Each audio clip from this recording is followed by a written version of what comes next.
Hola, ¿qué tal? Oh là, attends, mes écouteurs ils se connectent pas. Ah, vas-y. Branche-toi, bonjour à tout le chat, installez-vous confortablement, c'est le début du live. Certains se demandent quand est-ce que vous allez monter. Bah déjà, on va échauffer la demoiselle là, hein, vu que tout le monde est en train de draguer dans le chat, on voit très bien. On voit très bien.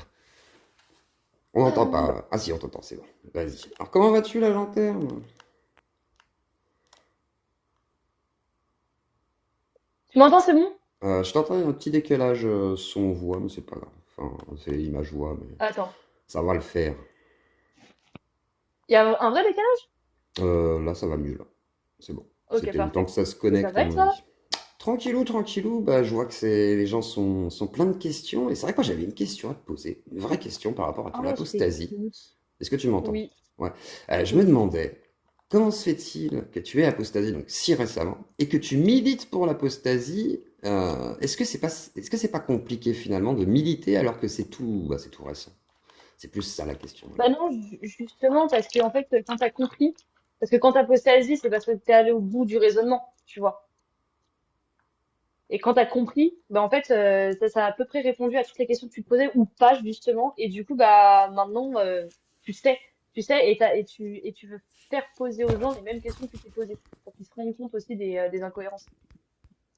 D'accord. Et pourquoi militer du coup? Est-ce que tu militais avant en tant que catholique ou pas? Pas trop. Mais pourquoi je milite? Parce qu'en fait, quand tu te rends compte de l'endoctrinement que c'est et du blocage du cerveau sur la réflexion que c'est, toutes les dissonances, etc., t'as envie que les gens ils sortent de ça.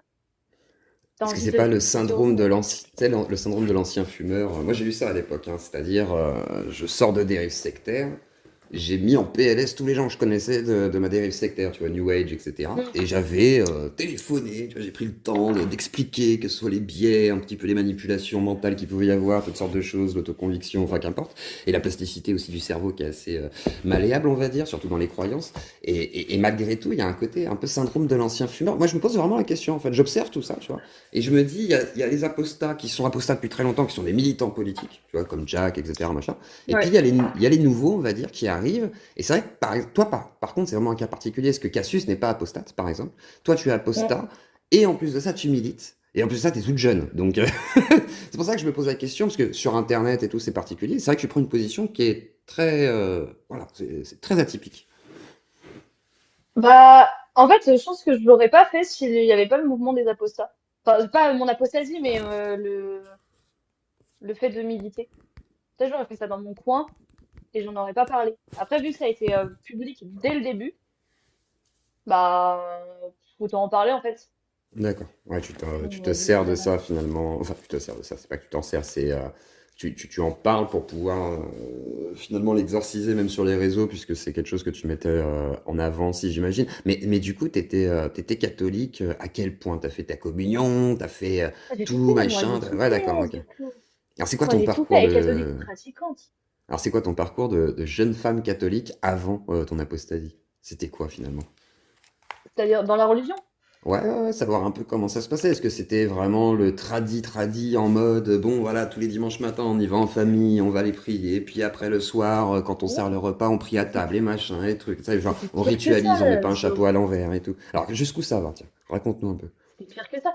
Enfin, c'était pire que ça. Ouais, c'était pas non plus catastrophique, mais moi, je suis d'une famille extrêmement pratiquante. Pas fondamentalement tradie, même si mes parents m'ont mis dans une école de bonne sœur tradie.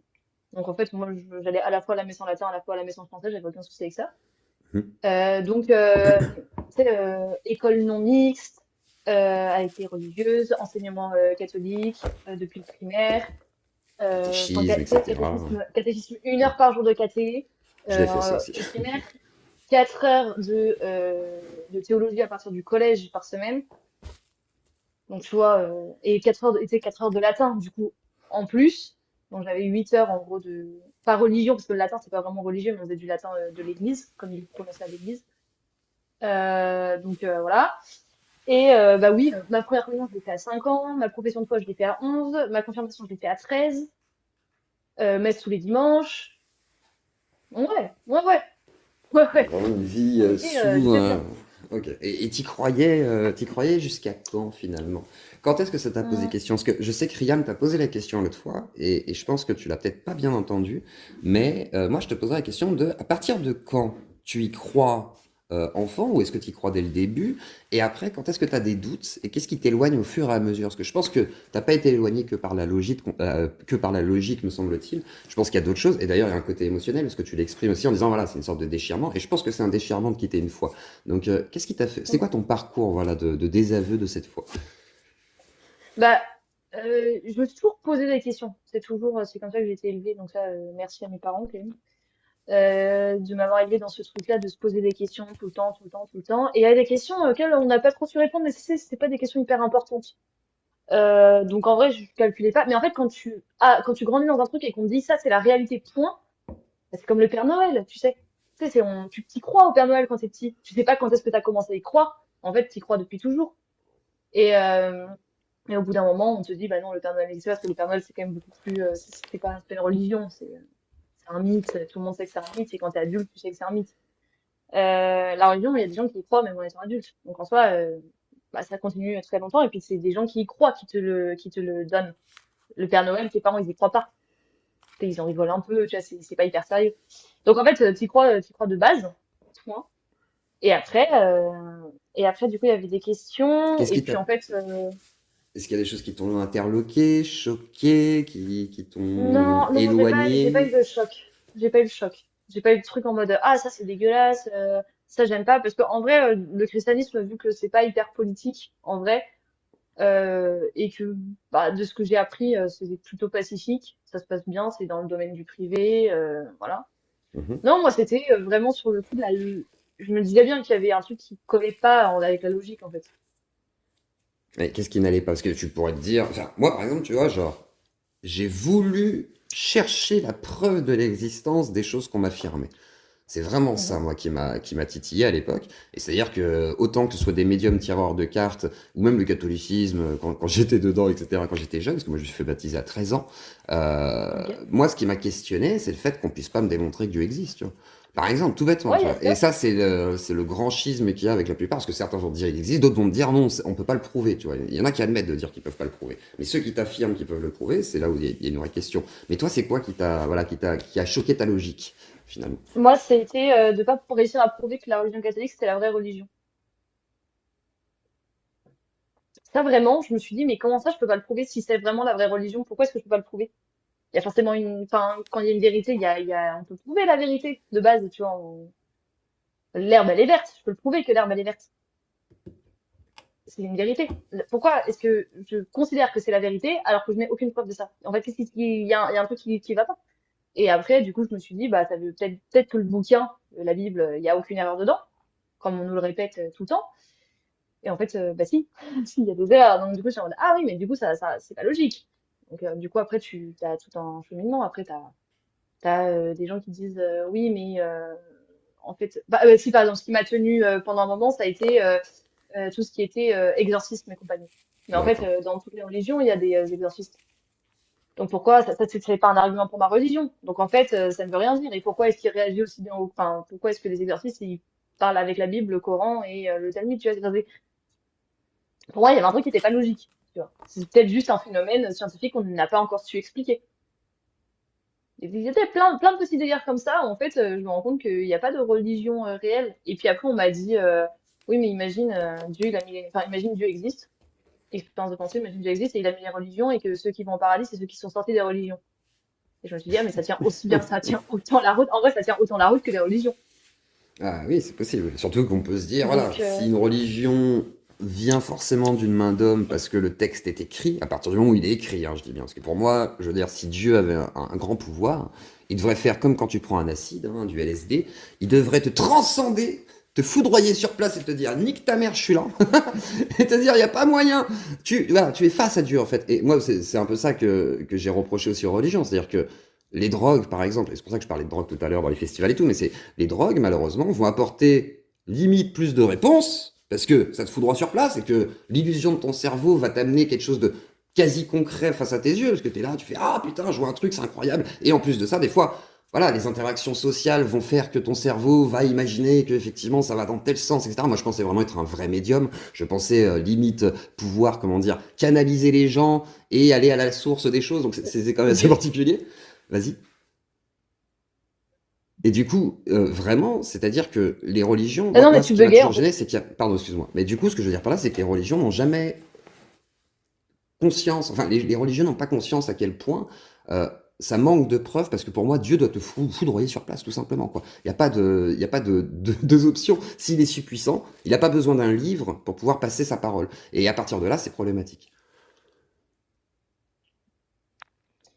Ouais, et puis honnêtement, dans ce qu'on lit dans la Bible ou dans le Coran ou autre, ça se voit que c'est écrit par des gens de leur époque. En fait, c'est des lois de leur époque. Tu vois, à la limite, 2000 ans avant Jésus-Christ, Dieu qui dit n'esclavagisez pas, ne mettez pas ça, tu vois, ça aurait été pour moi un argument, un bon argument.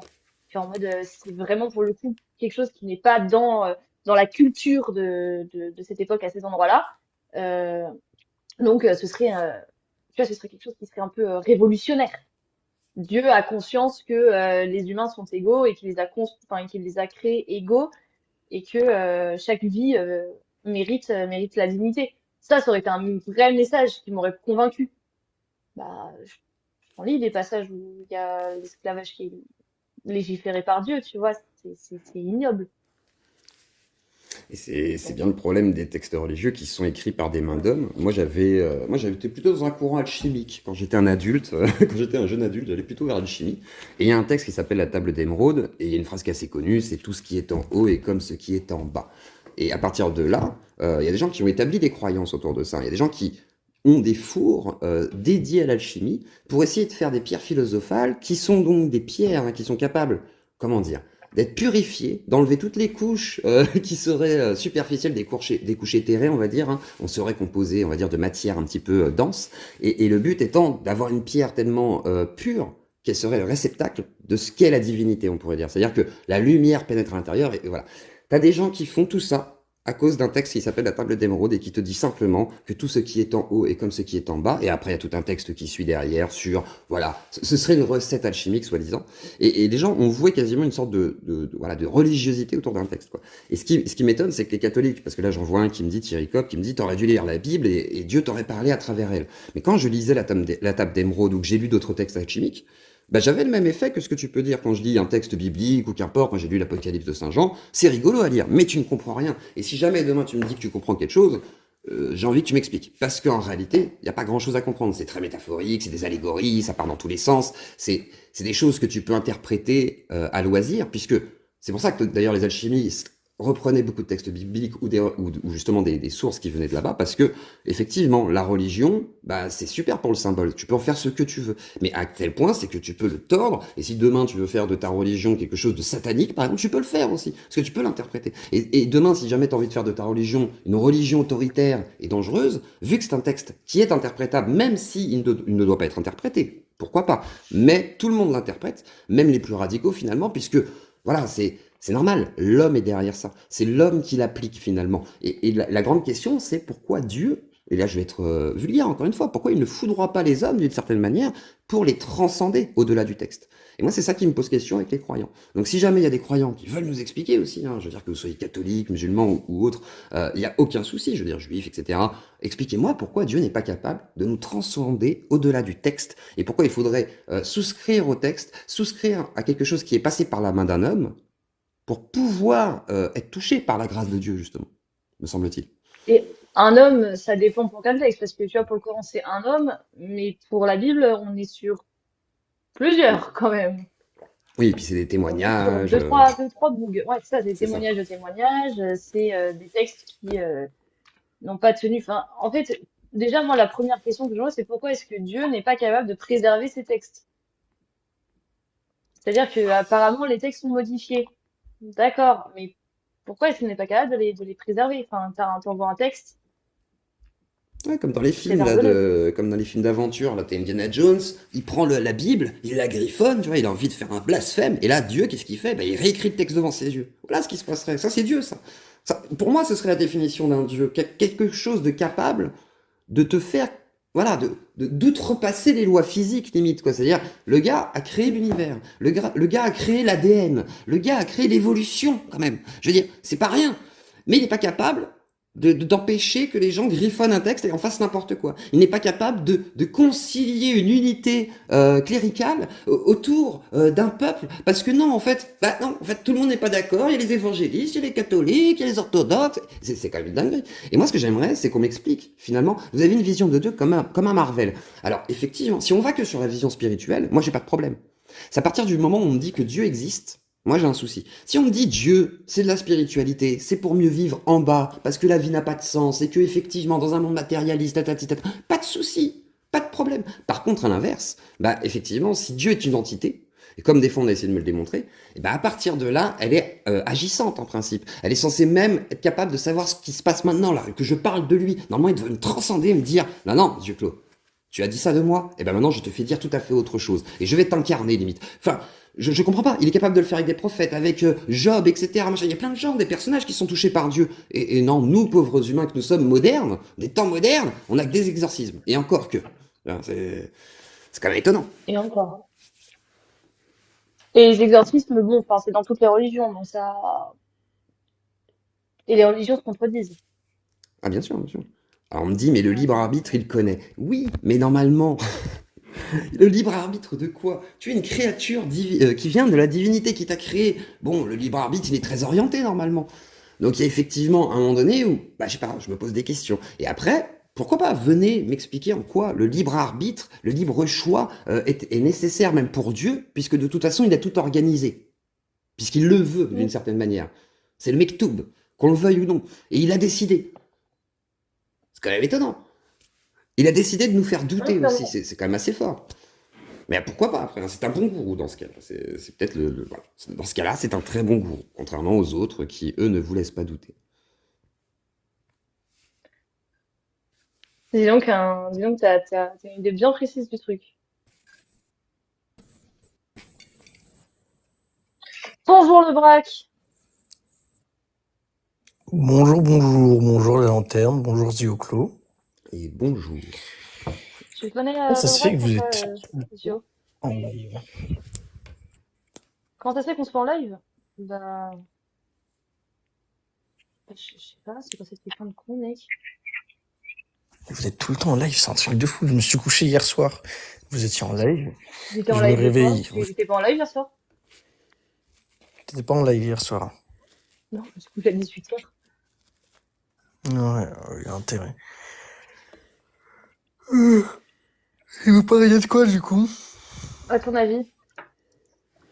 Islam, Donc, islam. non, là on parlait de religion, pourquoi? Ouais, généralement, ouais, on était plus sur une généralité de ce que serait Dieu et de son incarnation finalement si jamais il existait. Alors, je mets bien des guillemets sur existait, mais voilà, on était plutôt un peu dans une petite discussion là-dessus. Parce que moi je sais pas trop où tu en es idéologiquement, Zioclo. Toi, quel est ton point de vue sur le sujet?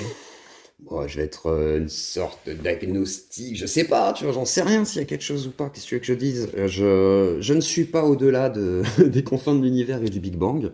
Je ne sais pas ce qui a généré notre univers, ce qui fait qu'on est là. Je ne peux pas te dire, moi, je sais, tu vois, je crois en la science, je crois en ce qu'elle décrit.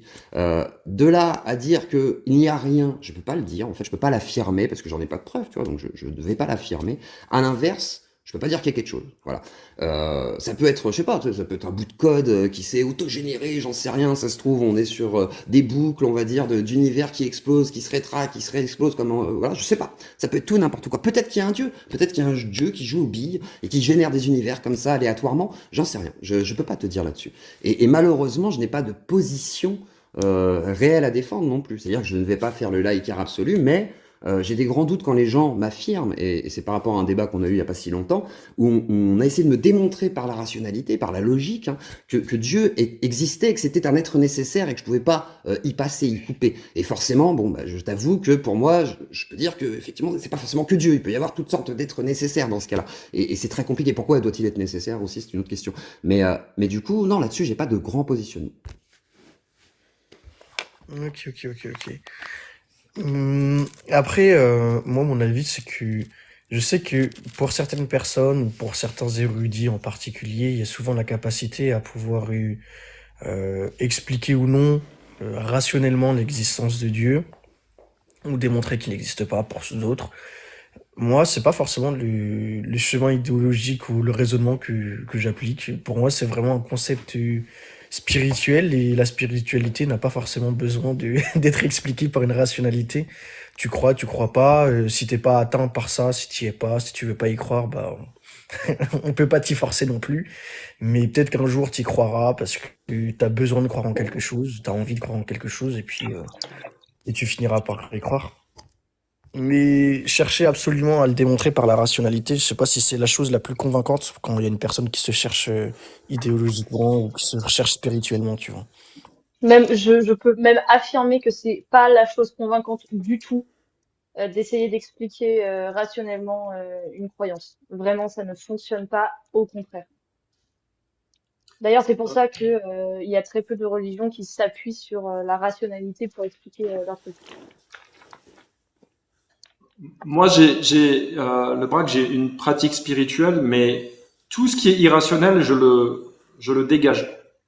Donc moi, ma spiritualité n'est pas en contradiction. Elle implique pas des choses miraculeuses comme Dieu qui vient s'incarner pour se faire sacrifier sur une croix, pour nous pardonner des péchés, pour qu'on échappe à la punition qu'il va nous infliger si on l'accepte pas comme son sauveur. Tu vois, des trucs qui sont complètement chelous. Moi, ça rentre pas dans ma spiritualité.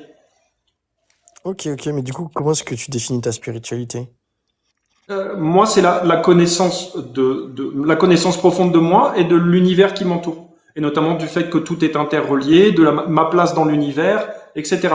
Tout ce qui a au lien, au sens, etc. Et ma connexion, moi, à quelque chose de spirituel, mais que je ne peux pas définir.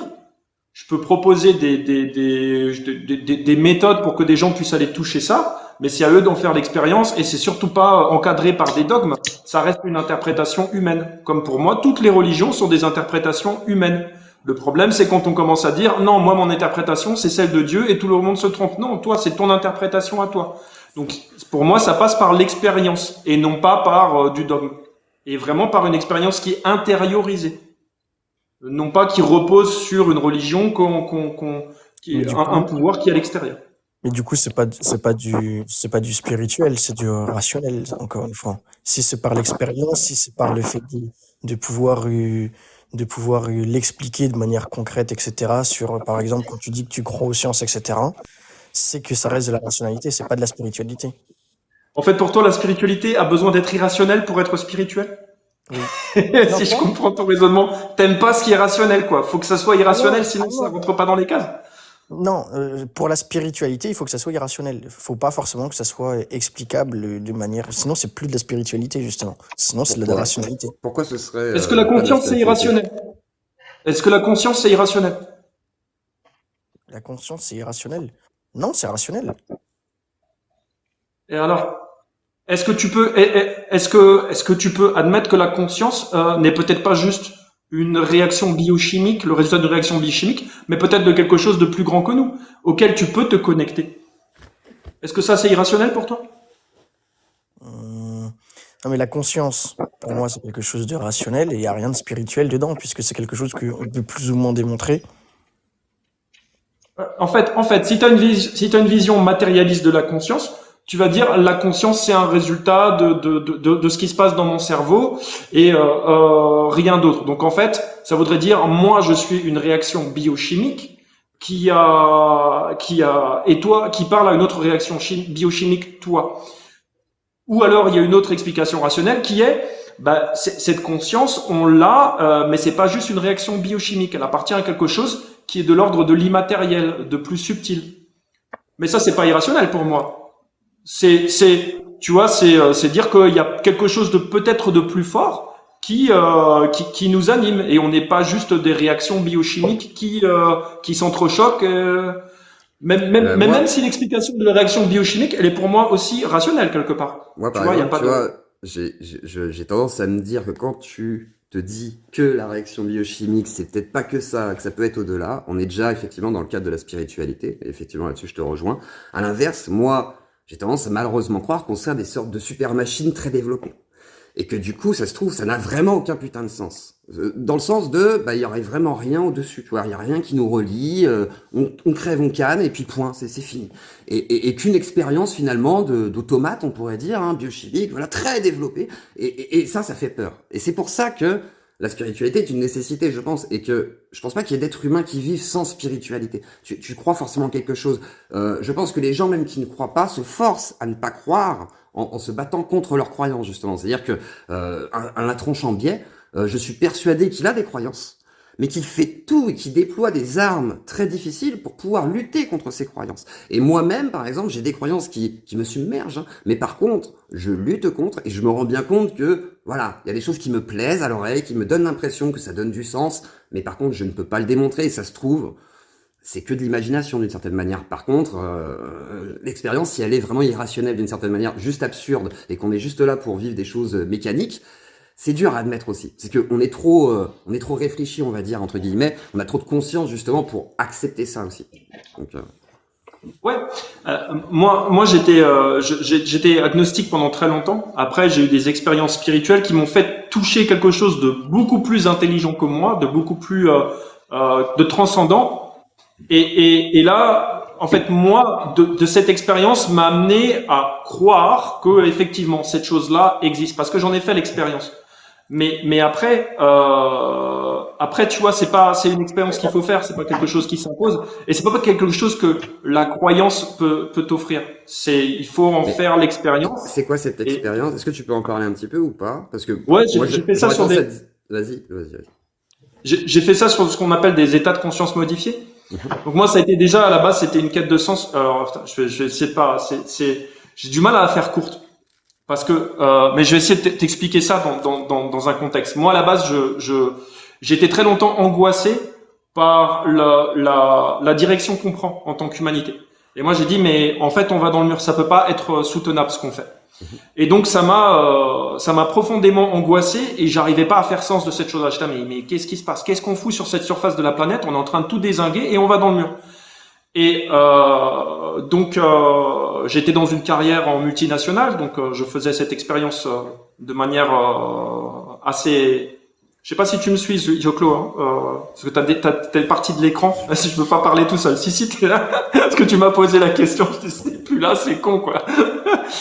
Et si tu veux, moi je voyais bien que comment fonctionnait par exemple dans ma boîte, le profit avant tout, la croissance, ça avait des conséquences dramatiques et que toute la société, toute l'économie fonctionnait comme ça et que ça allait dans le mur.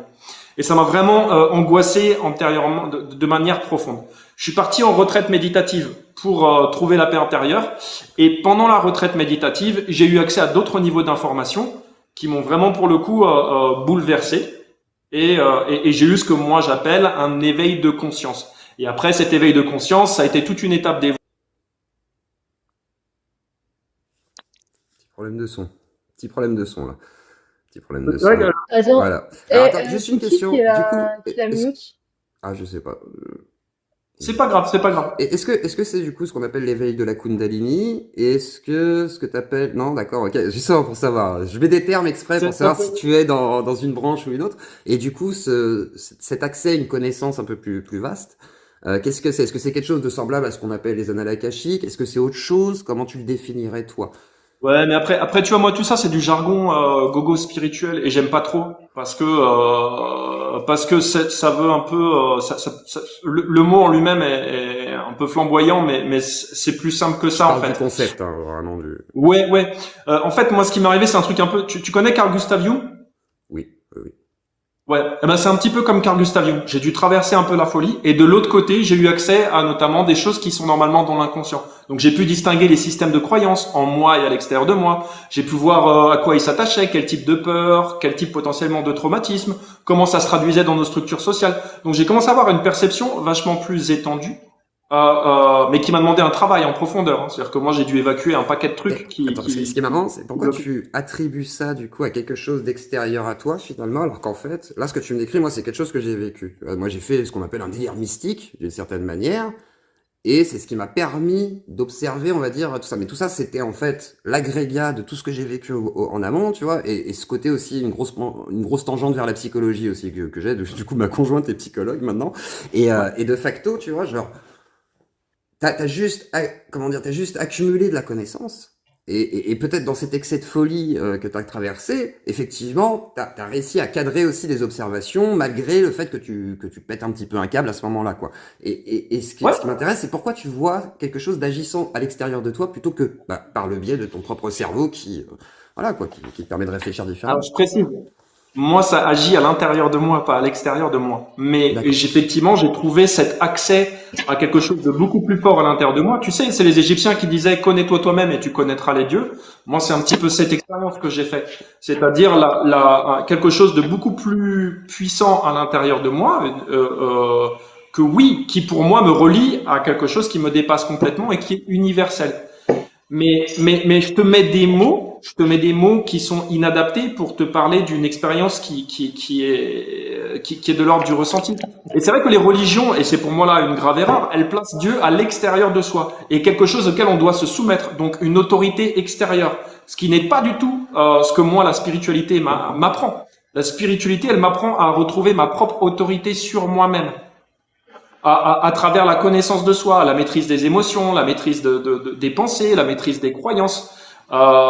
Et c'est vraiment un processus d'apprentissage. Et ça n'a rien à voir avec le Dieu des religions, qui est pour le coup une autorité extérieure qu'on place au-dessus de toi et que tu n'as plus le droit de questionner. Et ça, pour moi, tu vois, autant moi, ma spiritualité, elle me libère, elle est émancipatrice, autant la religion, qui est l'autorité extérieure qu'on place au-dessus de soi, elle est assouvissante. Elle est assujettissante. Alors, Donc du c'est coup, je vais pour faire moi, mon Jack le fou. C'est en quoi vas-y, fais Jack ta le fou, il y a pas de souci. spiritualité serait si différente des autres, à part qu'il n'y a pas de Dieu extérieur et tout. T'es quand même soumis aux croyances que ça engendre, du coup. C'est-à-dire que, malgré tout, ça passe par le spectre, par le prisme, pardon, de ta vision, on va dire, de ton cerveau, de tes biais. Et de facto, pourquoi ce serait vrai? Pourquoi juste, enfin, Non, moi, il y a un truc qui me paraît déjà trop spiritualiste, on va dire, tu vois, trop, comme tu disais, ouais. voilà, un peu gogo, machin, c'est-à-dire, pourquoi il y aurait quelque chose? Pourquoi c'est pas juste, une expérience hormonale et autres dopamine, etc. et tout système de récompense qui peut s'emballer, tu sais, un dérèglement finalement de la chimie du cerveau qui fait que tu as vécu ça plus qu'autre chose en fait, mais vraiment plus qu'autre chose. Et parce que moi, vraiment, tu vois, j'essaye de me mettre à ta place et je comprends, tu vois, mais derrière, je me dis, pour moi, c'est juste mon cerveau qui est niqué. Tu vois, genre, moi, c'est vraiment le constat que j'en fais. Je me dis, voilà, mon cerveau, il a des dérèglements. Et ça amène à des sensations très particulières. Ça veut pas dire que c'est vrai. Et le pire, c'est que si on essaie de le démontrer, il y a plus de chances qu'on démontre que c'est peut-être faux plutôt que vrai. Et qu'on puisse l'expliquer autrement. Et je te laisse répondre. Alors peut-être. Alors moi, par contre, après, tu vois, dans ma compréhension du monde, les dérèglements ou les évolutions biochimiques du cerveau ne viennent pas en contradiction de cette expérience spirituelle. C'est la traduction dans la matérialité de ce qui est vécu dans quelque chose de spirituel. Donc les deux ne s'opposent pas pour moi. Et peut-être que tu as raison. Peut-être qu'on est tous des réactions biochimiques hasardeuses qui viennent d'un univers qui a fait un peu des trucs bizarres et puis nous on est là. Par contre, pour moi, de croire à ça voudrait dire rejeter des expériences très concrètes que j'ai faites. Tu vois, par exemple, je pourrais aussi dire peut-être qu'en fait tout est une illusion et peut-être que toi, Zioclo, tu n'existes pas. Peut-être qu'en fait tout ça n'est qu'une vaste illusion et peut-être que toi, tu fais partie de cette illusion. Mais ça serait moi nier ce que je perçois et l'expérience que je suis en train de faire, notamment la plus logique. Donc, j'accepte que tu existes. Mais peut-être que tu viens de disparaître. Tu vois, tu n'existes plus. Ah, ça y est, tu réexistes. Mais voilà, donc en fait, après, et alors après, tu parlais des dogmes. Moi, justement, il n'y a pas de dogme dans mon truc. En fait, oui, je crois que tu existes parce que tu es là en face de moi et je te vois, mais jusqu'à preuve du contraire. Tu comprends? Donc moi, c'est pareil pour ça. Oui, je crois que que nous ne sommes pas juste des réactions biochimiques hasardeuses qui échangent entre elles, jusqu'à preuve du contraire. C'est-à-dire qu'il faudrait que je fasse une expérience qui me remette dans cette croyance-là. Et après, Ça serait pas bon, de toute façon, d'essayer de prouver que tout cela n'est que justement une réaction biochimique, parce que sinon il y aurait plus de sens et on ferait une grosse dissociation et tu finis à l'HP. Il y a aussi ce risque-là. en fait, c'est ça serait moi enlever du sens, alors que moi, que je fais partie d'un grand tout, ça donne du sens, parce que du coup, tu vois, je suis pas là par hasard. On n'est pas là par hasard. A priori, si on est là, c'est pour que ça se passe bien. Donc, il faut qu'on prenne soin de nous, il faut qu'on prenne soin les uns des autres, il faut qu'on prenne soin de la planète qu'on partage ensemble. On a un paquet de choses à remettre en question et à faire évoluer. Et moi, tu vois, ça fait sens plutôt que rien n'a de sens. Je sais pas pourquoi je suis là. Bah, C'est juste j'avoue, une réaction biochimique. Et je vais te je vais poser, faire de mon mieux avec ça. je vais te poser une question, mais tu vas la reconnaître. Pourquoi tu as besoin de ça pour ça? Enfin, pourquoi tu as besoin de ça J'en, dans ta j'en, vie? j'en ai plus besoin aujourd'hui. C'est ce T'as qui me pas l'a besoin. donné. C'est ce qui me l'a donné, mais Ouais. j'en ai plus besoin. C'est-à-dire qu'aujourd'hui, même si je devais nier ça, je dirais bah ouais, on est quand même là tous ensemble. Même si je devais croire qu'on met des réactions biologiques, je dis bon bah faisons du mieux. De toute façon, on est tous sur le même bateau. Autant qu'on en prenne soin, parce que finalement, quand on se fout sur la gueule, on se fait mal. Et puis, on en a peut-être pas un peu marre d'avoir mal. Et puis derrière, Ah de bah, toute Oui, du j'en coup, ai plus façon, on a besoin aujourd'hui. besoin, de toute façon, on a besoin de donner du. En fait, le problème de, moi, c'est ce qui m'énerve un peu avec le militantisme radical, on va dire, des laïcards, des fois, c'est, il faudra enlever toute croyance. On a des nécessités de croyance en fait. Si on n'a pas de croyance, on fait pas on fait pas de société. On ne fait pas effectivement corps avec une nation ou je ne sais quoi. Tu ne construis pas d'école, tu n'éduques pas les enfants et effectivement tu n'as pas d'objectif commun.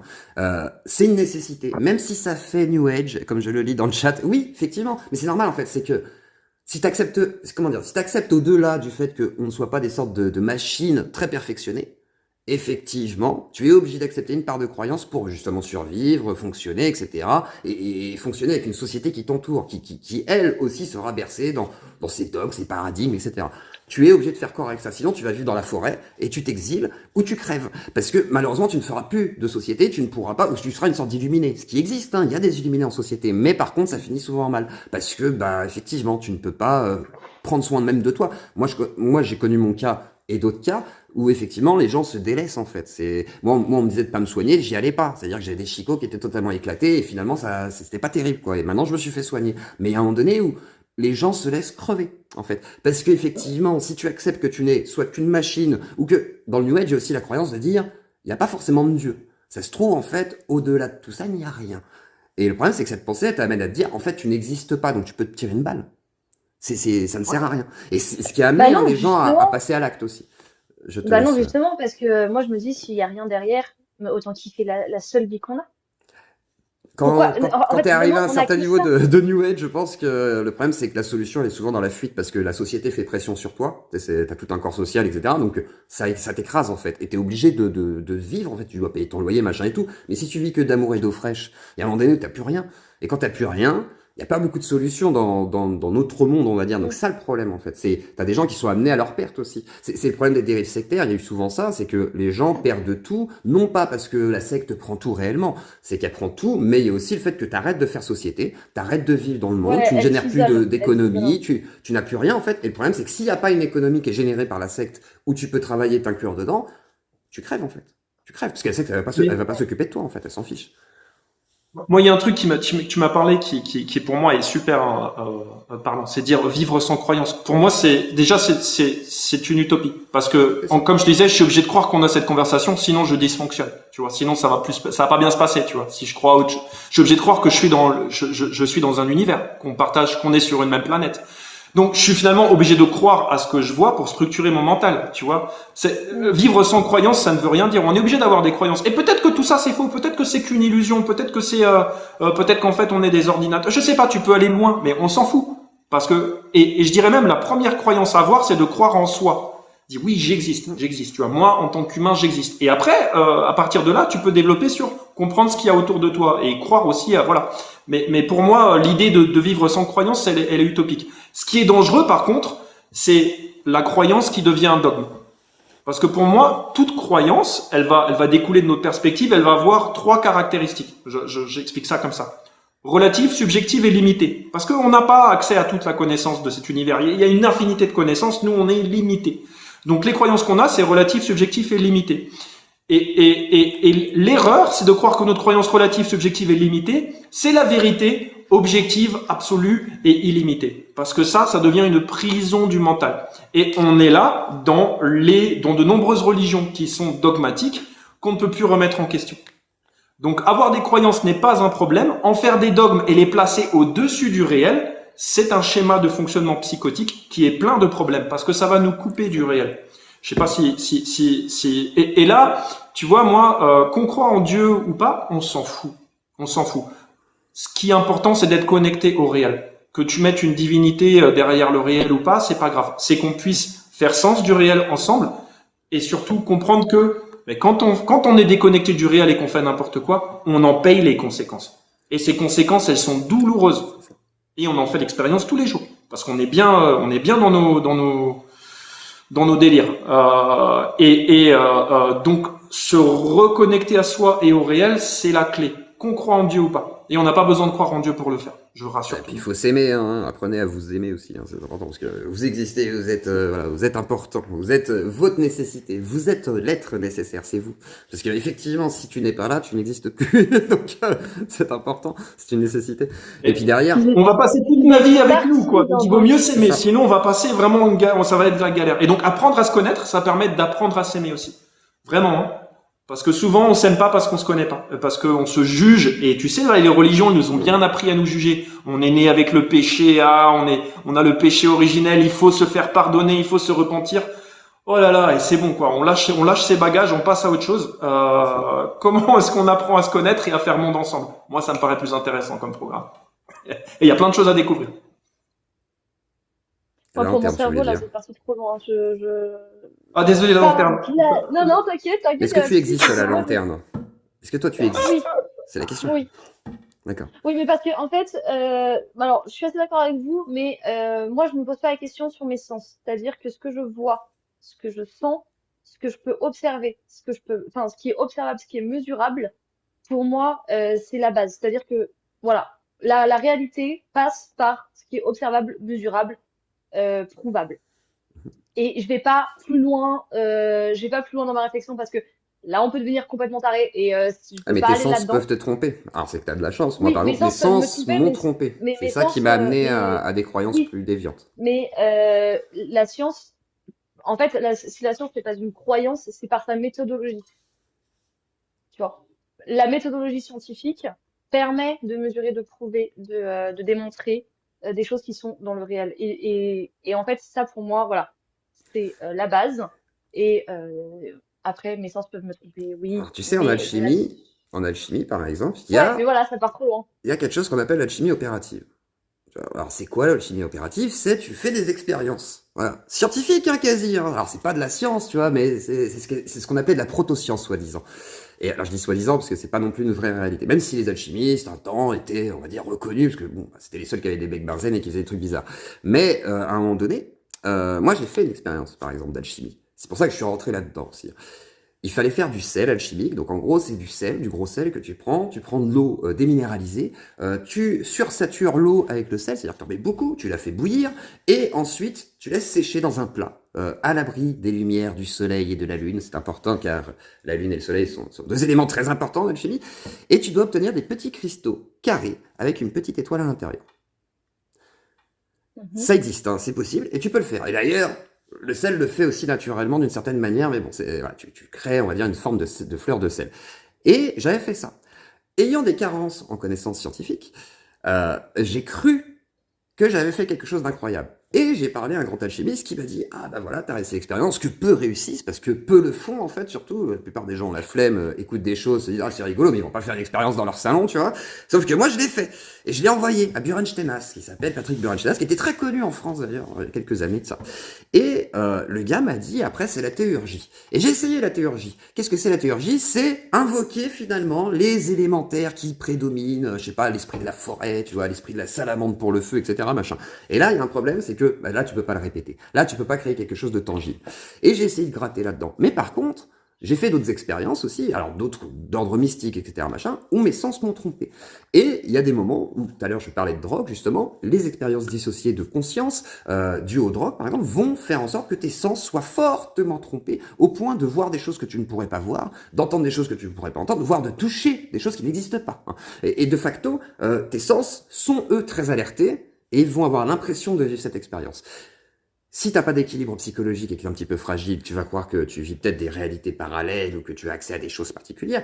Si tu as un équilibre, tu vas essayer de rationaliser tout ça. Et après, il y a quelque chose qu'on appelle la dissociation, qui est quelqu'un d'à peu près équilibré malgré tout, qui a peut-être des problèmes, mais qui va péter un câble et qui va, comme un schizophrène, rentrer dans un délire psychotique et croire effectivement que certaines des choses qu'il vit sont réelles. Et là, effectivement, tes sens te piègent. Et ça peut t'arriver même dans ta vie, même si tu es quelqu'un de très Non, équilibré. mais ça oui, tu vois, mais la science, elle peut t'expliquer ce phénomène-là. C'est vrai quand je te dis que ce qui est mesurable, ce qui est démontrable, ce qui est prouvable, c'est pas forcément par moi, mais par la science. Tu vois? Parce que oui, on peut avoir entendu, tu sais, parfois t'as l'impression qu'il y a quelqu'un qui te touche sans faire exprès. Alors qu'en fait, c'est peut-être un petit courant d'air, tu que sais pas, ou ton cheveu qui a machin, et ton sens te trompe. Dans le fond, t'as l'impression d'avoir une main posée sur l'épaule, ou je sais pas, t'entends des voix, tu vois, ça arrive d'avoir l'impression qu'on t'appelle, par exemple. Ça arrive à tout le monde. Donc les sens ne sont pas fondamentalement des sources fiables, mais il y a des explications à ça qui peuvent, des explications scientifiques qui peuvent te montrer que il y a ça. Alors que là, les délires dans lesquels vous êtes parti avec des drogues, des machins, etc., bah, il y a l'élément drogue justement qui rentre en compte, qui lui joue justement des tours à ton cerveau. C'est le principe de la drogue. Et du coup, bah, en fait, ce n'est pas réel parce que il y a cet élément-là ce facteur-là qui est rentré. Donc, en fait, tu peux le prouver par la science que c'est faux parce qu'il y a cet élément-là. Tu vois ce que je veux dire? Ouais, mais tout le monde n'a pas accès Alors, à la moi, je science. sais pas, Zioclo. Vas-y, Je sais vas-y. pas quel type de drogue tu utilisais, toi. Alors, moi, je suis passé par beaucoup de choses, hein. Là, les expériences dont je parle, c'est les champignons LSD, forcément, qui sont les Ouais, plus ça, c'est courantes. puissant. Ouais. Voilà. Et après, t'as ceux qui, voilà, la kétamine, j'ai déjà fait, mais c'est pas un truc que j'ai apprécié. Les Mais sorties de tu corps, les as fait machin, dans un c'est. cadre récréatif? Ouais, très spécialement récréatif. Et puis après, il y a eu un moment donné aussi où le LSD champignon, j'ai essayé un petit peu de ritualiser le truc, mais ça sert à rien en fait. Puis rester 6 heures perché, c'est pas très agréable. Mais je l'ai fait très longtemps. Et après, tout ce qui est... Non, les tasses, j'ai vu passer la MDMA. Non, non, la MDMA, c'est vraiment la pénicilline de l'âme. C'est genre, t'es béat, t'es comme un débile et tout. J'aime pas trop ça. Non, j'aimais vraiment les champignons et LSD parce que j'avais l'impression de vivre des expériences transcendantales en fait, hein, tout simplement. Faire des énormes introspections, à chialer dans un coin, à me dire, voilà, tu te mets des baffes psychologiques dans la tête. Et pour moi, en gros, c'était prendre des lames de rasoir, les mettre dans une boîte avec mon cerveau et secouer la boîte et espérer qu'il se passe rien. Et si jamais ça se passait bien, bah, il se passait un miracle, façon de parler. En tout cas, personnellement, j'avais l'impression de ça. Après, je me suis rendu compte que je me suis perdu là-dedans. C'est-à-dire que, en réalité, je fonçais vers une forme de dépression et de folie qui m'habitait aussi, hein. Et effectivement, j'essayais de prouver, en fait. Et moi, je suis passé par ces expériences-là pour essayer de défier mes sens. C'est-à-dire, en gros, je me suis dit, vas-y, on va voir si on peut percer, on va dire, ce que cachent nos sens finalement, tu vois. Et en fait, j'ai juste percé la coque de mon cerveau et ça m'a fait du bien d'une certaine manière parce que ça m'a Ah, arrêté. Mais non, mais c'est ça en plus, hein, mais ça m'a fait du bien parce que moi, ça m'a stoppé. Mais c'est pas pour tout le monde mon parcours. C'est-à-dire que mon parcours il est très personnel et je suis un rescapé de mon type de processus. Et je pense que c'est une mauvaise manière d'ailleurs de se chercher. Mais bon, moi, c'était mon chemin personnel. Et ma mère est une ancienne toxicomane aussi, donc il y a aussi voilà tout un ouais, le suivi facteur là-dedans génétique. qui fait que non pas génétique, social en Pas fait, dans génétique. le sens de non j'ai vécu avec ma mère 4 ans et non c'est pas génétique. Après le terrain de l'addiction peut-être et encore ça va dépendre, ça reste à bien démontrer parce que mais l'addiction peut-être tu vois sur le comportement un peu pathologique à ce niveau-là pourquoi pas et encore que mais parce que dans ma famille il y a pas forcément de grands addicts avant quoi et ma mère était une vraie addict à l'héroïne donc moi je pense que c'est juste que tu tombes sur de l'héroïne à l'époque de ma mère. Soit tu tombes accro, soit tu t'arrêtes tout de suite parce que tu vomis et que c'est pas fait pour toi, quoi. Et moi, par contre, j'ai découvert aussi bah, le plaisir de la drogue, c'est-à-dire que malheureusement, c'est illégal, n'en prenez surtout pas. Mais malheureusement, il faut aussi dire que la drogue n'est pas un déplaisir, au contraire. Sinon, t'en prendrais pas. Faut être complètement con pour prendre de la drogue sur des années pour plein de gens en trouvant ça dégueulasse. Enfin, c'est complètement idiot. Malheureusement, c'est un kiff aussi, donc c'est pour ça que c'est problématique. Et après que ça te désociabilise parce que justement tu décroches des autres choses parce que ce qui t'intéresse, c'est effectivement la sensation que ça te procure. Donc, du coup, voilà, dans l'idée. Je m'arrête ici. Mais ouais, parce que si je comprends alors c'est bizarre parce que d'un côté, on a l'impression que tu as utilisé les drogues dans une recherche de vérité et de l'autre dans une fuite. Oui. De la Et réalité. les deux sont complètement incompatibles. Bah non, en Ça, fait, c'est- j'étais en quête de moi-même, mais je fuyais ma vie sociale. En fait, moi, j'ai quitté le terreau familial. Avec la drogue, hein, c'est ce qui m'a coupé de ma famille. Par contre, c'est ce qui m'a permis de me construire à l'extérieur. C'est antinomique, ça paraît pas logique, mais en réalité, on se construit pas de manière logique. Moi, je me suis construit que par mes contradictions, mon parcours de merde. Et par exemple, aujourd'hui, je suis avec une femme qui est psychologue, qui ne fume pas, qui ne se drogue pas, qui voilà, elle boit un petit verre de temps en temps, mais c'est tout, et qui n'a rien à voir avec mon milieu social. Mais parce que c'est pas une question de logique. Normalement, j'aurais dû être avec une babose ou une meuf qui adore les streamings, qui joue aux jeux vidéo, qui fume un petit peu, tu vois, etc. Pas du tout. Et derrière mon parcours, à la base, je me drogue en défiance de ma famille en me disant j'ai le droit de faire ce que je veux dans ma vie, même quand je suis gamin, et je vais partir de chez moi à 17 ans, 18 ans je me retrouve en appart, et après je prends beaucoup de drogue aussi parce que dans la drogue, je trouve des outils et une culture et tout un bassin effectivement culturel et social aussi hein, qui est autour de ça, qui me permet de me retrouver dans quelque chose qui me ressemblait, je croyais à l'époque, ce qui n'est pas forcément vrai puisque on colle à des codes, etc. en pensant, voilà, soit de se sortir d'une société pour en intégrer une autre, enfin voilà, qu'importe. Donc il n'y a pas de vraies oppositions là-dessus. Et derrière, en réalité, oui, ça peut paraître antinomique, mais en fait non, parce que je me suis trouvé en partie et après je me suis perdu. Mais ça m'a permis finalement de trouver des éléments de qui je suis par rapport à tout mon vécu. J'ai 37 ans, j'ai arrêté la drogue il y a 6-7 ans, un truc comme ça. Pour moi, c'est mon parcours. Et oui, il n'est pas logique, mais c'est mon parcours personnel en fait. Donc oui, il y avait une quête de vérité, une quête de sens, et en même temps, j'étais perdu. Mais c'est ce qui m'a permis peut-être de taper dans le fond, tu vois, et de me dire, bon allez, on sort de là. Et après, j'ai arrêté par contre. Je me suis bien rendu compte que il n'y avait pas de solution là-dedans, il n'y avait que ma mort ou ma perte psychologique et en HP qu'elle est arriver et se sceller, quoi. Donc là-dessus, oui, c'est pas logique, parce que, mais il n'y a rien de logique là-dedans. Enfin, tu vois, tu fais un usage de drogue, t'es dans un parcours spirituel ou qu'importe, il n'y a rien de logique là-dedans en réalité, quoi, fondamentalement. Non, en vrai, quand même, bravo à toi de t'en être sorti parce que quand t'es accro à ce genre de truc, mais enfin, t'as dû passer dans un centre de détox, non? Ouais, Alors j'ai non? été en centre de soins et de substitution au traitement de méthadone, par exemple. Donc moi, je suis passé par la méthadone. Aujourd'hui, j'ai un traitement qui est du Subutex que j'ai réduit, que je compte réduire encore au fur et à mesure des années parce que ça me paraît pas très compliqué. J'avais des traitements anxiolytiques aussi beaucoup. Je suis passé par un gros parcours. Le contenu live est soumis à restriction d'âge. Ah, parce qu'on parle de drogue. Ah, oui. Je tiens à te poser une question. Je le relancerai Désolé. tout à l'heure. T'inquiète, Désolé. je le On relancerai arrête, tout à on l'heure, c'est pas arrête. grave. On va parler. Parce que moi j'ai un peu étudié ce sujet aussi parce que on parle d'addiction et donc j'ai notamment suivi le travail. Je sais pas si tu connais Dr Gabor Maté. Non, du tout. Il fait un super travail de mise en lumière des liens entre nos addictions et les traumas qu'on n'a pas résolus. Oui. Oui. Parce qu'en fait, il explique que c'est une fuite de la douleur en fait quelque part. On cherche à se soulager de choses qu'on. Mais je dis pas que tu sais, pour moi, l'humanité est traumatisée. On a vécu des Oui, choses voilà ce que tellement j'allais dire. horribles. C'est pour moi, tout le monde est Ah complètement ouais, non, toqué, non, hein. je suis Moi, pas je en vois train de pas dire un que toi, humain qui soit normal, en fait. C'est-à-dire, la non, plupart des on n'en est humains pas là sont encore. complètement toqués, quoi.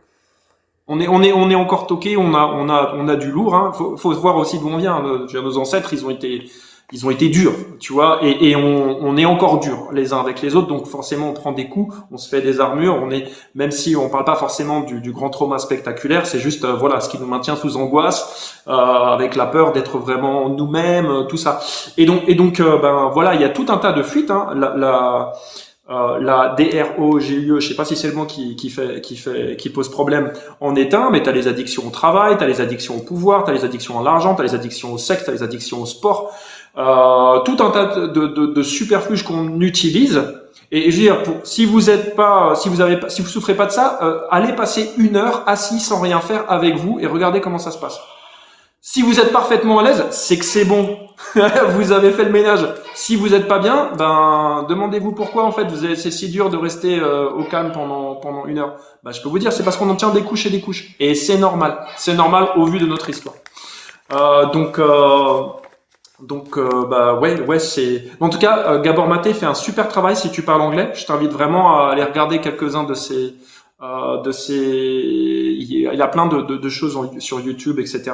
Je trouve ça hyper enrichissant et ça permet vraiment de mettre de l'empathie, de la compréhension sur ces schémas-là qui très souvent dans notre société sont encore diabolisés. C'est genre Après, le toxico, mais non, en fait, c'est un être humain mais je qui pense fait de son même mieux que, je pense même qu'il y a surtout une mécanique de l'addiction. Moi, j'avais, alors à l'époque, j'avais ma théorie là-dessus. Je disais que moi, l'addiction m'avait ramené à, comment on appelle ça déjà, l'instinct de survie. C'est-à-dire que moi qui avais du mal à effectivement m'auto-gérer, on va dire, dans une société, générer de l'argent, le capital, machin et tout, ça je savais pas faire. Par contre, l'addiction m'a forcé de facto à faire la manche, par exemple, tester des trucs, essayer de faire de l'argent, machin. J'ai jamais dealé, tu vois, mais toujours de manière un petit peu cohérente, justement, pour pouvoir rester en société. Et moi, ça m'a ramené à mon instinct de survie. Et après, c'est les femmes qui m'ont sauvé aussi, hein. C'est-à-dire que j'ai toujours eu des femmes dans ma vie, ce qui fait aussi que je me disais, bon, voilà, ça part trop en couille, ça va pas. Mais l'instinct de survie dans le sens de, il fallait que j'aille chercher ma dose, et c'était ça qui allait me permettre de survivre, on va dire, dans le long terme. Et chaque jour était une lutte pour arriver à peut-être mes fins, etc. Et il y avait un côté très instinct de survie, très animal, on va dire, et qui est, voilà, voilà, tu es là avec une fonction, tu dois aller jusqu'au bout de ton action, et malgré tout, tu vas devoir passer des éléments qui sont difficiles, hein, et de facto, après, tu auras la satisfaction de tout ça. Et malgré tout, malgré le parcours que c'est chaotique, hein, qui n'est pas du tout enviable, moi, ça m'a réappris des choses aussi dans le fonctionnement de moi-même, en fait, face au monde, en fait, qui est des fois difficile. Et moi, j'ai vu comment dire, la violence de la rue, j'ai vu la violence des gens qui se font du mal entre eux et qui se font du mal à eux-mêmes, hein, d'ailleurs, etc. Et à un moment donné où tu es obligé soit de rationaliser tout ça et d'en faire quelque chose pour te sauver, en fait, malheureusement, et là c'est toi le sauveur, hein, c'est pas Jésus-Christ, soit effectivement tu vas partir dans les limbes de quelque chose, soit c'est la toxicomanie, soit t'es récupéré par une secte, soit t'es récupéré par je ne sais quoi, enfin, faut se sauver en fait, et c'est plus compliqué. Après il y en a qui se construisent des vies aussi hors normes avec ça. Moi c'est aussi quelque chose que je vis, c'est-à-dire que je ne suis pas encore bien rééquilibré. D'ailleurs j'ai vu tout à l'heure passer dans le chat, il y en a qui disaient t'es toujours dedans. Je suis plus dedans, mais par contre je suis pas encore équilibré. Moi je vise à quelque chose d'hors norme. C'est malheureusement, c'est soit j'ai une vie hors norme, soit je n'ai pas de vie qui me satisferont en fait. C'est comme ça. J'ai des objectifs un peu irrationnels et voilà, c'est mon terreau et c'est comme ça que je me suis construit en tous les cas. C'est pas irrationnel pour moi, hein. Enfin, je veux dire, il y a rien de ce que tu dis qui pour moi, me choque profondément dans la rationalité. Oui, je pense que c'est très humain de vouloir écrire sa légende, tu sais. Moi, je sais pas pour toi, mais moi, j'ai envie, à mon dernier souffle, de pouvoir regarder derrière et dire, je suis content de ce que j'ai fait. C'est ça. Je suis content de ce que j'ai fait. Tu vois, je suis prêt, là, je peux partir en paix. Tu vois, plutôt que de me dire, putain, j'ai tout raté. J'aurais voulu faire ça, je l'ai pas fait, j'ai pas. Exactement. Et je pense que ce que t'as vécu, ça pour moi, ça sonne un peu comme un parcours initiatique, mais qui demande encore que tu sois impliqué dedans pour aller jusqu'au bout. Mais comme moi, je pense comme la lanterne, comme tous les êtres humains, on est tous là. Et puis, bah, c'est pour ça que je dis qu'il faut se tenir par l'écoute parce que c'est pas facile. Et on a besoin au bout de ligne les uns des autres pour y arriver.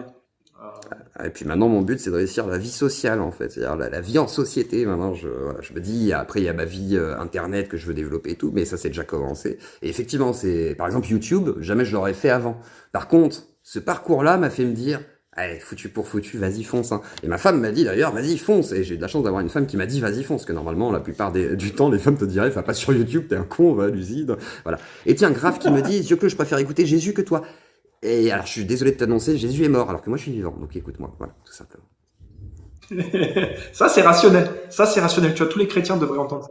Les gars, Jésus, il est mort. Voilà. Allez voir Vieux Clos. On parle ensemble maintenant, on arrête avec ça. C'est fini les bêtises. Il est mort, il est parti, on passe à autre chose. Mais on peut prendre quelques bons conseils qu'il a petit laissé et puis on laisse les autres de côté parce que... Et comme je le dis, on n'a pas besoin de croire on peut croire que le messager est bon, on n'a pas besoin de croire que le messager est Dieu. C'est important. Oui. Mais d'ailleurs, plutôt que de worshipper le messager, comment on dit ça, d'aduler le messager, comprends le message s'il est bon pour toi. Et puis aussi avec du discernement, prends peut-être pas tout argent comptant, regarde ce qui fonctionne pas, fais tes expériences et puis évolue avec ça, quoi. Il y a plein de choses qui sont saines dans ce qu'a partagé Jésus. Il y a plein d'autres choses qui sont questionnables. Et puis surtout, faut pas en faire un dogme parce que tendre l'autre joue, ça peut marcher dans certaines conditions, mais pas du tout dans d'autres. Faut pas non plus être complètement con avec ça, quoi. D'ailleurs, ça marche pas, sinon on le ferait depuis longtemps. Moi, j'ai une question pour toi, Benjamin. Comment tu vois, du coup, cette sphère apostat et finalement l'expression des laïcars radicaux? Parce que c'est ça, un peu, quelque part. Les laïcars radicaux sont sortis des loges maçonniques. Que se passe-t-il? Alors, voilà, comment tu vois tout ça, un petit peu? Ah non, mais moi, je suis sur TikTok à cause de ça, parce que j'adore.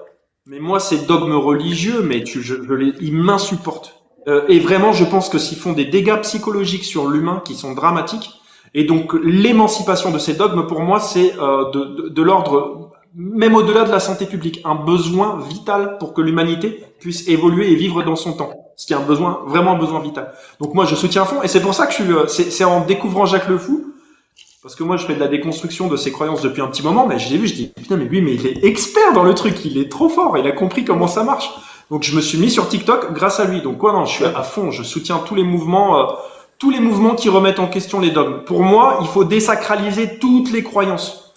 Toutes les croyances. Non, c'est de l'ordre de l'humain, ça n'a pas à être mis au-dessus, ça doit se remettre en question, ça doit évoluer avec le temps. Donc à fond derrière. Et après, athéiste ou pas,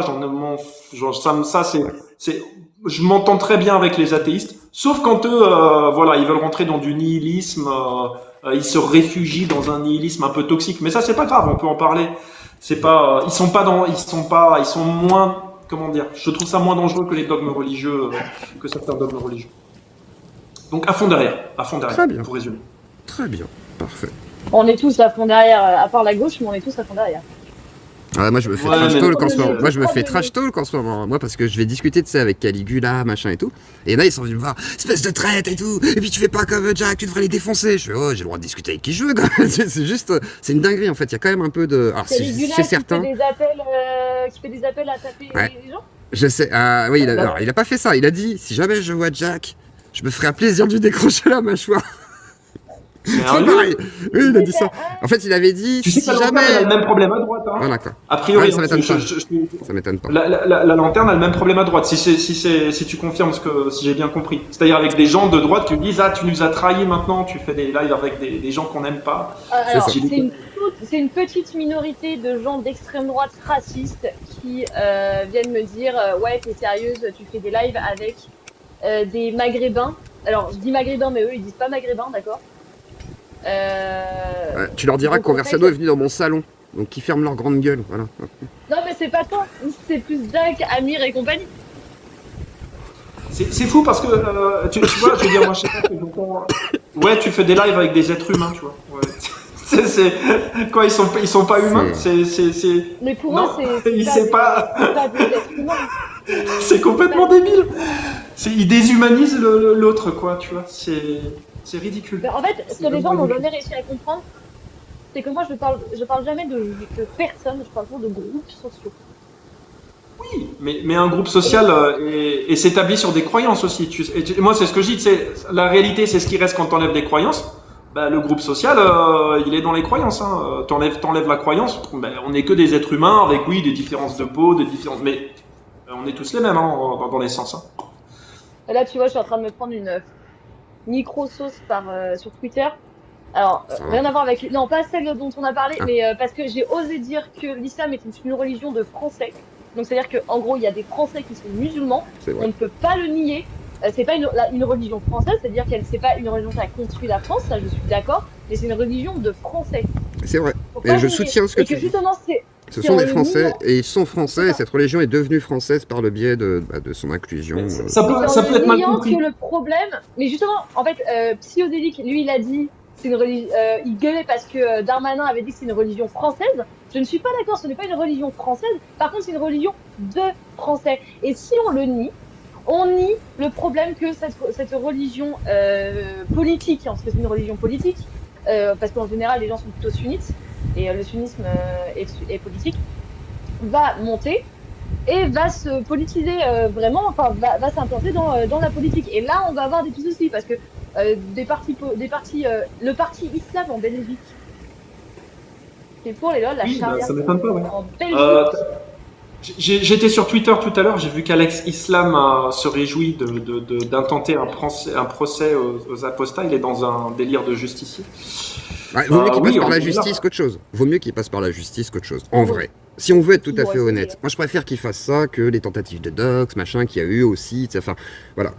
Qu'on Oui, qu'on oui, en oui, reste oui, à la oui. justice à la limite. C'est un peu procédure baillon, tatata, ok. Mais à la limite, voilà, je pense que ça ira pas C'est plus la loin que meilleure ça. façon de mal réagir, on va dire. C'est ça. C'est Parce qu'en exactement même ça. temps, tu pourrais dire, ok, on remet ma croyance en question, on critique ma croyance, oh là là, ça va quoi. Tu vois, Caligula, Caligula, comme vous pouvez remettre la mienne, il n'y a pas de souci. C'est comme ça que j'évolue d'ailleurs, hein, c'est en étant critiqué dans mes croyances. Et par exemple, Caligula, moi je lui avais dit, au lieu de dire tu décroches des mâchoires, crée une assoce, voilà, porte plainte si vraiment tu te sens diffamé, mais si, vu que ça va être compliqué, parce que salafiste c'est pas une insulte en fait, c'est même pas en fait dire terroriste en fait, donc du coup, de facto, il peut pas en fait attaquer. Par contre, je comprends sa vexation, tu vois, j'entends sa vexation.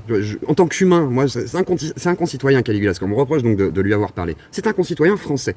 qui est très énervé, tu vois. Il discute avec certaines personnes, moi je lui dis effectivement, si tu as envie de lutter contre les athées qui critiquent ta religion, fais-le différemment. En fait, trouve une méthode légale déjà d'une, et d'autre part, trouve une méthode qui ne vous fasse pas, vous, passer musulmans, français, pour des sortes de sauvages qui voudraient mettre des droites à tout le monde. C'est une dinguerie. Et c'est là où justement, je pense qu'il faut aussi Ouais. réussir à discuter avec eux. Je sais pas si c'est facile ou pas. Vas-y, je te laisse me répondre.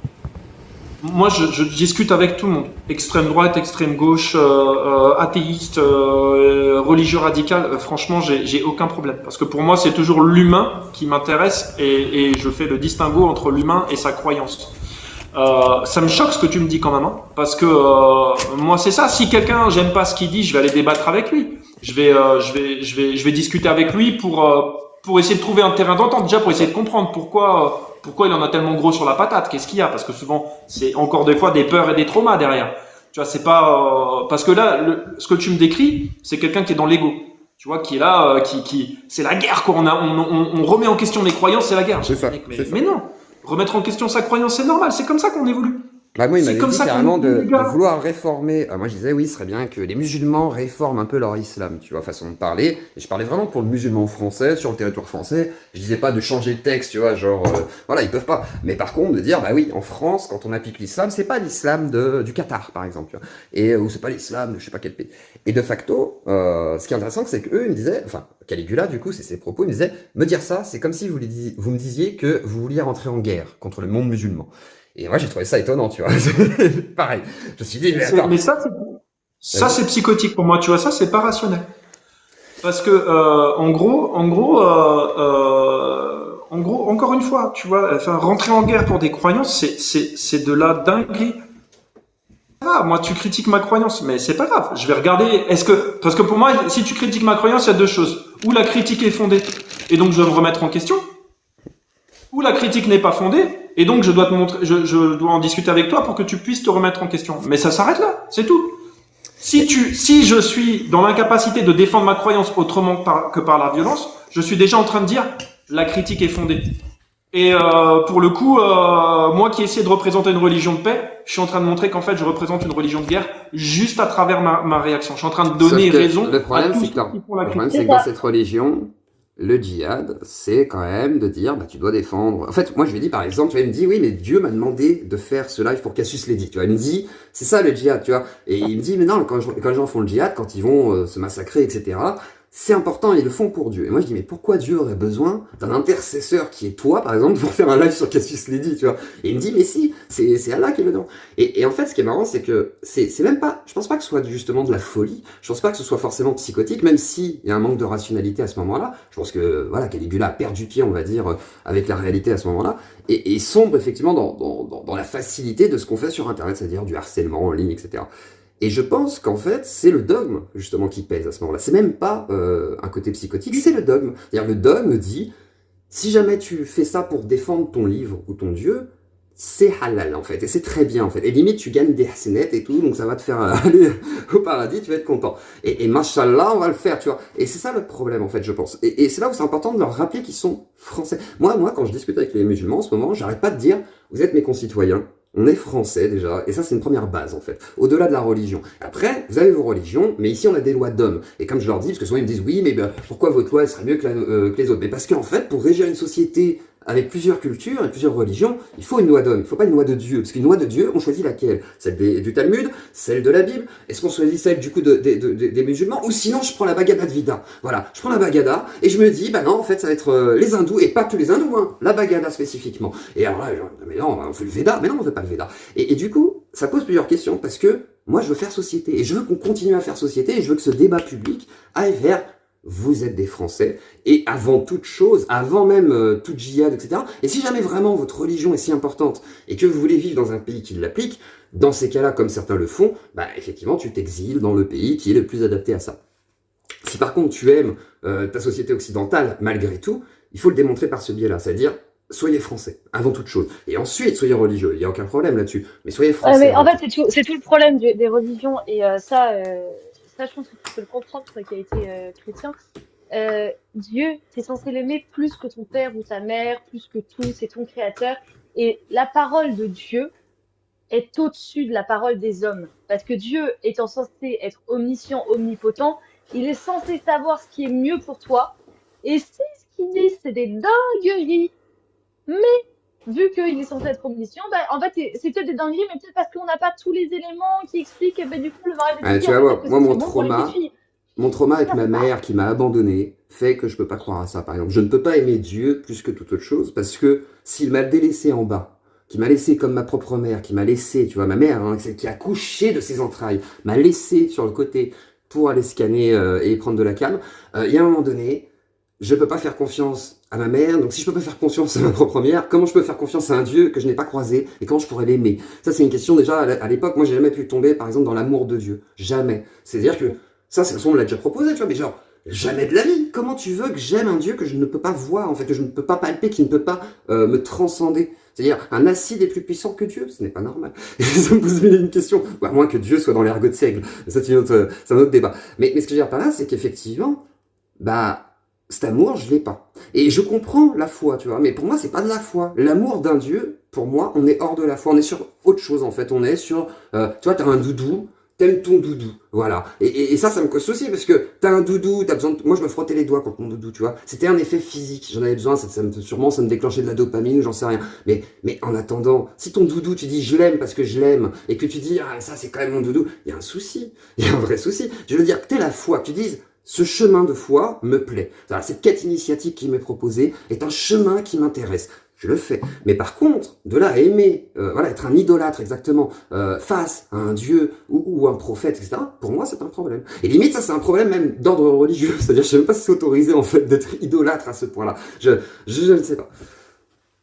Moi, je suis plutôt assez radical sur cette question. Pour moi, toute parole humaine, tout livre, toute parole est d'origine humaine. Et rien ne doit être mis au-dessus. Et vraiment, moi, je suis catégorique. Il faut arrêter de se raconter des histoires en disant lui, il avait la parole divine et tous les autres non. Non, non, ça n'existe pas. Ça n'existe pas. Toutes les paroles sont humaines. On fait avec de l'humain. Et on est des humains, donc on doit se comprendre ensemble. Si on place une parole au-dessus des autres, c'est la psychose. C'est la psychose. Et c'est pas parce que des milliards de personnes ont la même psychose, le même schéma psychotique, que c'est irrationnel. Non, c'est des milliards de personnes qui ont un schéma de mental irrationnel. Et encore une fois, c'est dangereux. Ça a des conséquences psychologiques qui sont graves, comme celles que tu décris. Des gens qui veulent tuer les autres parce qu'on attaque leurs croyances. Et ça suffit. Moi, ça fait des millénaires qu'on en souffre de ces conneries. On est en 2024, on a aujourd'hui toutes les connaissances pour en sortir. C'est bon, on n'est plus des bébés, on peut accepter qu'en fait, ben voilà, va falloir qu'on se comprenne et que il y a pas une parole qui est objective et les autres non. On est tous subjectifs et il va falloir qu'on fasse sens ensemble. Et pour ça, ça demande de la conscience, de la connaissance, de l'empathie, du discernement. C'est des choses qui se cultivent à l'intérieur de soi. C'est pas un putain de livre dogmatique qui va te donner ça. Au contraire, c'est un livre dogmatique qui va t'en priver. Et on en a tellement besoin. Donc, ben ouais, remise en question, big deal. Allez, remise en question. Oui, c'est dur quand on a construit sa vie là-dessus, Ça coûte quand on trop s'est cher. anéanti là-dessus. C'est ça coûte C'est trop dur, cher, Benjamin. Tu te rends pas compte? Non, La non, remise en mais je question, comprends, ça mais peut c'est pour ça détruire. qu'il Tu faut. vois, c'est ça le problème. C'est que, est-ce que. La remise en question, Tiens, ça fait mal, c'est un deuil. voilà, Ça C'est fait un mal. deuil. de manière rationnelle, est-ce que des gens, tu vois, aujourd'hui, une société, est-ce qu'on pourrait espérer que les gens arrivent à se remettre en question de manière suffisamment conséquente pour que ça change quelque chose? Parce que cette remise en question Après, peut ça amener à de dépend. fortes dépressions ou tu vois, des trucs comme ça, quoi. Parce qu'il y en a Temporaire. depuis. Euh, En vrai, ça fait mal quand c'est. Enfin, moi, je l'ai vécu récemment. Ça fait mal quand c'est d'un coup que Micro-ondes. tu as une prise de conscience. Mais quand depuis tout petit, on t'apprend l'esprit critique, de remettre tout le temps en question tes croyances, les biais, les machins, les trucs. En fait, ça, c'est censé être naturel. Et d'ailleurs, j'ai lu une méta-analyse. Je crois que c'était une méta-analyse dessus sur l'esprit critique justement et l'éducation à l'esprit critique. Les enfants le font naturellement, l'esprit critique. C'est au fur et à mesure qu'on leur inculque des croyances par et du coup qu'ils cultivent des biais, etc. C'est ça. Donc, en fait, l'esprit critique de base est quelque chose d'inné qu'on détruit alors qu'on devrait le cultiver. Et je pense que quand on cultive l'esprit critique, c'est ce deuil-là qu'on fait quand on sort, soit moi par exemple de ma croyance qui était le catholicisme, ce deuil-là, je n'aurais pas eu à le faire. Je n'aurais pas eu à le faire parce que j'aurais construit ma psyché, ma façon de réfléchir comme ça. Donc je pense que en vrai, il y a un vrai travail si on veut le faire, un vrai travail, mais dès l'enfance. Ouais. Et ce que je voulais dire aussi, c'est que tu sais, c'est la petite mort de l'ego. Donc effectivement, on peut appeler ça comme ça. Tu sais, c'est Ça, ouais. voilà ma fausse identité qui s'effondre et qui laisse Ouais. place à ce que je suis vraiment, sans cette cage mentale. Et C'est bien. c'est temporaire. Je veux dire, cette phase de déstabilisation, elle est temporaire. Elle peut être plus longue quand malheureusement l'environnement ne soutient pas. Si par exemple la personne prend elle est diabolisée, elle prend une pression sociale de malade, c'est beaucoup plus compliqué. C'est pour ça qu'il faut être vachement empathique avec soi-même et les autres dans ce processus. Vraiment, voilà quoi, vraiment C'est ça. être gentil à commencer par avec soi et avec les autres parce que c'est pas facile et vraiment on en a tellement besoin. Je vous assure, si on va dans la mauvaise direction aujourd'hui, que ce soit localement, nationalement ou internationalement, c'est parce que nos croyances sont complètement décalées, elles sont complètement obsolètes. Donc on a besoin d'en sortir. Et franchement, je pense que ça fera beaucoup moins mal de remettre en question nos croyances que d'aller prendre des murs sociaux ou écologiques à pleine vitesse parce qu'on n'a pas été capable de le faire. Parce que là, pour le coup, c'est un autre niveau de souffrance et ça sera plus physique. Et derrière, va falloir ramasser les dégâts. Donc, oui, acceptons que émotionnellement, mentalement, ça va être déstabilisant, mais ça fait partie du processus. Alors, embrassons-le en même temps que nous embrassons nous-mêmes. Et là, on est tous dans le même bateau. C'est vraiment un travail d'équipe, ce travail-là. C'est pas les gentils contre les méchants, les gentils athéistes contre les méchants religieux ou je sais pas quelle bêtise. Non, c'est des êtres humains qui sont en train de vivre une période de remise en question profonde, déstabilisante, mais salvatrice et libératrice. De mon point de vue, de mon point de vue, bien sûr. Et sur ces belles paroles, je vais clôturer ce live parce qu'il est midi et que j'ai la dalle de ouf. Bon Donc appétit. merci à tous les deux d'être passés. Un petit mot de la fin, Dioclo? Tapoter, puis rendez-vous au prochain live, hein, je sais pas quand, hein, mais voilà, tout Et allez vous simplement. abonner à sa chaîne YouTube, qui est Zedio, cool. CLO, c'est Zioclo, dis bonjour quand t'arrives, tu es poli dans le chat, n'hésite pas, ce soir on est en live, il paraît que Poutine il déclare la guerre, on en parle ce soir, t'inquiète. Est-ce qu'on doit se battre ou pas? Est-ce que vous vous battrez pour la France? La question est posée, est-ce qu'on doit se battre pour la France? On sait pas. Non, en vrai, suivez sa chaîne, elle est vraiment cool. Surtout si vous êtes sur Twitter et que vous suivez un peu les dramas, c'est là-bas que ça se règle. C'est le ring aussi. Et en vrai, tes lives sont toujours super cool, c'est super bienveillant. Il ouvre à tout le monde a la parole et ça fait du bien. Honnêtement, on a besoin de gens comme Dioclo qui fait le boulot, en fait, hein, voilà. Donc merci à toi parce que il ne dit jamais non, hein, quand on a besoin d'un droit de réponse. Sachez-le. Voilà. Super. Bah, enchanté d'avoir d'avoir pu échanger avec toi, Zioko. J'avais vu quelques lives, mais du coup, maintenant c'est fait. Et bah, moi, petit message, peu importe vos croyances, prenez soin de vous-même, prenez soin les uns des autres, prenez soin de cette belle planète. Et allons de l'avant ensemble. Et C'est clair. merci à tous. Merci à tous. Et merci au chat, merci aux modos, merci à ceux qui ont envoyé des cadeaux, merci à ceux qui ont liké. On se retrouve tout à l'heure, je pense en milieu d'après-midi, pour un live où là je vais faire monter des opposants religieux. Voilà, on va parler un peu de religion. On va débattre, on va faire un petit peu d'esprit critique, ça va être pas mal. Je vous souhaite un bon appétit à tous. Et Ciao! bon Et appétit, la vie est dure, soyez gentils. soyez astronogeek.